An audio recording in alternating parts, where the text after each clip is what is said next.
Hi guys, this is Sarah and Cami from FMicroFarm, and today it's a very warm, sunny day in Mountain Ranch, California. You can see our chickens are kind of milling about,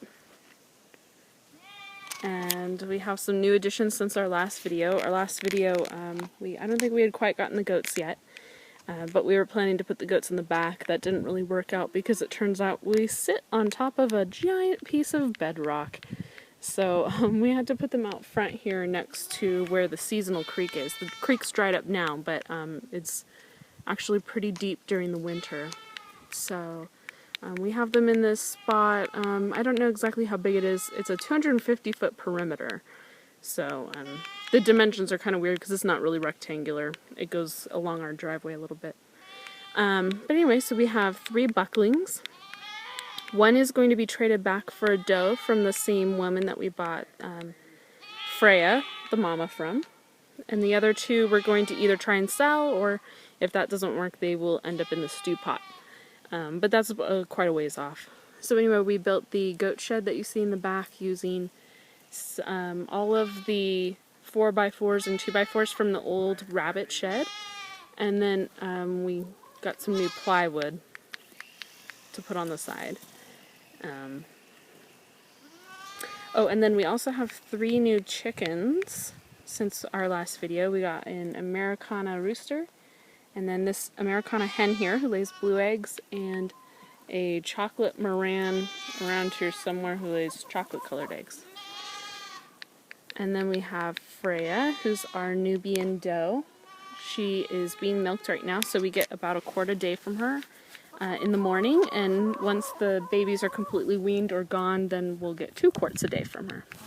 So she's tethered to the tree right now. We only have her out when we're sitting out here watching her, and Cammie's watching her, because we have lots of coyotes out here. So, and they kind of sometimes we see them during the day too, so it's just good to keep an eye on the animals, which is also why we have our electric fence.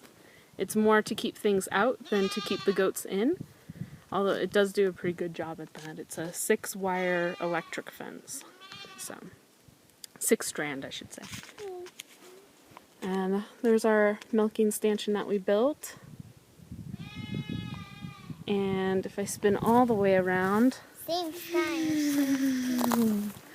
we have the beginnings of our hugelkultur garden. So we're going to fill up this whole it's like a triangle shape in between where our driveway loops around. Let's see, so this is our driveway and it loops around the back, and then this is the street out here. So it makes kind of a triangle shape, which is about 1/3 of an acre. So it's going to be a lot of fencing, but eventually we'll get it all fenced in the next couple years.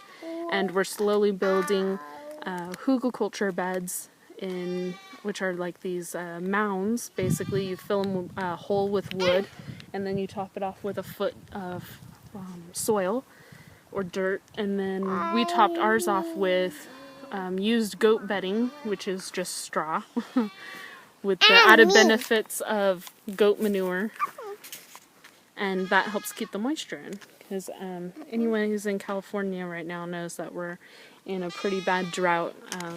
There isn't a whole lot of water to spare, so we water the garden, which is just this one hugelkultur bed right now, about every 4 days.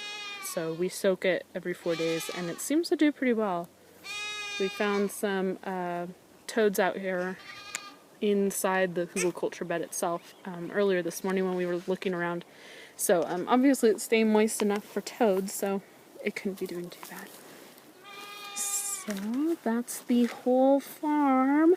We have more yard, well, I say yard, but it's not really a yard. It's more acreage out back. So eventually we're going to get that all fenced in using some more topical fencing methods. But for now, it's just going to be this goat area, and then the chicken coop, and Freya.